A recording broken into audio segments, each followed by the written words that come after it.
go. Send a text and let me know. Hello everybody, this is my first tutorial, so mind my awkwardness, but today I'm going to be showing you guys how to do moving black borders on After Effects. Right here I have an old edit of mine that it has a minimal border, but that doesn't really matter because the new border is going to overtake that. So I have two beats mapped out here so I can make a border that goes along with them. So what we're going to do is we're going to start a new layer. And this new layer is going to be a solid.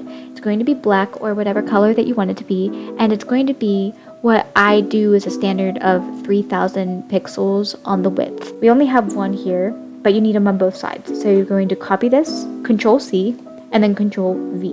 That's what I'm doing on my keyboard. You can follow along on your keyboard as well. Now that you have these two layers, what you're going to do, you're going to start with one. You're going to hit position, and then on the y-axis, it's already at 540. So you want to move this to one side of the original composition. So unfortunately, I'm sorry, you have to do some math, but it's not that bad. So you have to find the difference between 540 and negative 412, which I've already calculated is 952.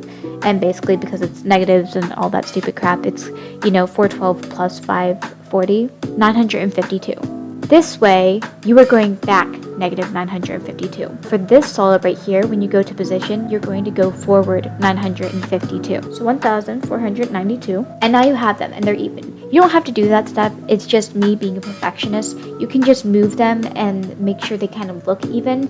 Whatever is more your style, I do not mind. From here, we are going to close these up because that's all we need from them right now. Make sure you have them on motion blur. You're going to go up to layer again, and then you're going to hit new, but you're not going to hit solid. You're going to hit this thing called null object, and then now you have a null object. I don't know if it matters, but I put it above these two. First, you're going to hit motion blur before anything. Then you're going to highlight the two solids that you already have, and then you're going to hit the squiggly line, which is the parent pick wick, and then you're going to drag it, and you'll see a blue line, and then you're going to align it with null 3. What this is doing, since you connected these to it, when you move this null, it's moving these two layers right here. We're going to hit S on our keyboards, and that's going to bring up scale, and we're going to hit this little time watch here, and that's going to start an animation. So I'm going to zoom in, and zooming in will make these both evenly move inwards, and that's going to expand your borders, and then I'm going to move them back out for the second transition. From there, if you want it to be really simple, highlight all 3 of your little animation dots. Then you're going to go on your keyboard and hit Fn, and then hold it in and hit F9 at the top. Now you saw that these all changed. That's called easy ease, and it makes the transition smoother. I am a little bit more particular, so I'm just going to fix it up a little bit. Now we can take a look at what it looks like. That looks pretty good.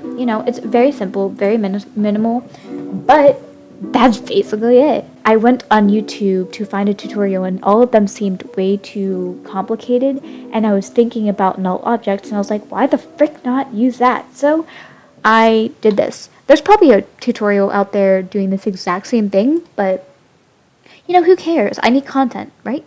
So here we are, and this is our moving border. You can do this throughout the entire edit. I'm just too lazy to do that. If you want to change this up a little bit, you can change the color, you can change certain aspects of it just to make it more yourself. I really hope this helped you guys out because I was struggling with this for a hot minute and I didn't want anybody else to go through it. But I really hope it helped you guys out, and I hope you utilize this to make your edits top-notch. And I hope you guys have a wonderful day. Bye-bye.